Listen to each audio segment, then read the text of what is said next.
Hello বন্ধুরা, তো বলেছি আজকে আমার ছেলের জন্মদিন, তো তার সাথে সাথে আজকে 6 জুন, আজকে বৃহস্পতিবারও তো পুজো আছে। তো মন্দির থেকে এসে আমরা চলো ঘরের পুজোটা দেখো সারছি। আজকে বৃহস্পতিবার, অনেক পুজো দিতেও অনেক দেরি হয়, প্রায় 1-1.5 ঘন্টা চলে যায় আমার এখানেই। তো একটা ভালো কথা, আজকে বৃহস্পতিবার, আমার ছেলের জন্মবারও বৃহস্পতিবার, আর আজকে দেখো জন্মদিনটাও পড়েছে বৃহস্পতিবারে। তো এটা খুব ভালো। চলো এবার রান্নাবান্না জোগাড় করা যায়। তো আমি ভাত বসিয়েছি, দেখো এখানে কী কী রান্না করবো সেটা দেখে না। যে মাছ এনেছে, মাছ করব, এই সবগুলো ভাজা করব। পটল, বেগুনটা ভাজা করবো না, বেগুনটা বেগনি করব। এখানে পায়েস হবে, শাক ভাজা হবে, ফুলকপি আলু দিয়ে মাছ দিয়ে ঝোল হবে। কারণ আমার ছেলে বেগুন ভাজা খাবে না, ও বেগনি খাবে।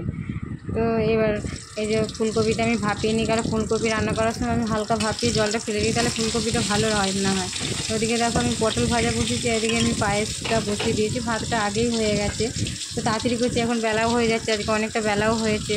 অত দূর থেকে পুজো দিয়ে এলাম, আবার ঘরের কাজ, তারপরে এসে আবার ঘরে পুজো দিলাম। পুজো দিতেও আমার অনেকটা সময় লাগে। তো সেই মাছটা ভেজে মাছের ঝোলটা করে নিই, প্রায় হয়েই এসেছে। প্রায় 11-11:30 মতন বাজছে। এবার বেগনিটা ভাজছি, বেগনিটা ভাজা হয়ে গেলে আমার হয়ে যাবে। দিয়ে ছেলেটা এখন বসে বসে এখন ড্রয়িং করছে। কী যে করছে ভগবান জানে, একা একা যাচ্ছিও না, ওর দিকে রান্নার দিকে ধ্যান দিয়ে যাচ্ছি, ভগবান জানে কী করছে। তো চলো দেখো বেগনিটা আমার ভাজা হয়ে গেছে, লাল লাল হয়েই গেছে। তো বেগনিটা করা হয়ে গেছে, দেখো আর কটা আছে, 2-3টের মতন আছে, ওগুলো সব ভেজে নিই। যে ঘর দুয়ার গুছাতে হবে, তারপর খেতেও দিতে হবে, আজকে অনেকটাই বেলা হয়েছে। গ্যাসটা মুছে নিলাম। তো আজকে জন্মদিন ঠিকই, কিন্তু মনটাও আমার একটু খারাপ। ছেলে একটা জিনিস চাইলো, আবদার করলো, কিন্তু আমরা ওটা দিতে পারিনি। কারণ মাসের প্রথম, বুঝতেই তো পারছো, টানাটানি, ঘর ভাড়া থাকি, ভাড়া দেবো না ছেলের আবদার পূরণ করবো।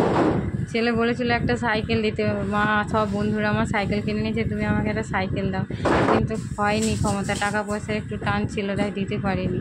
তো চলো এবার সব হয়ে গেছে। বিছনাটা বসে আর ড্রয়িং করছিলো, যা করেছে, আবার বিছনাটাকে ঝেড়ে পরিষ্কার করে দিলাম। তো এবার আমি একটু গা ধোবো, কারণ অনেক ঘুরে চান করেছি। তো দেখো ওকে খাবারটা দিয়ে দিয়েছি, তো খাচ্ছে তো প্লিজ তোমরা একটু, যদি আমার ভিডিওগুলো ভালো লাগে তো প্লিজ একটু চ্যানেলটা সাবস্ক্রাইব করে দিও, আর একটু শেয়ার করো বন্ধুরা। আজকের ব্লগটা এখানেই শেষ করলাম।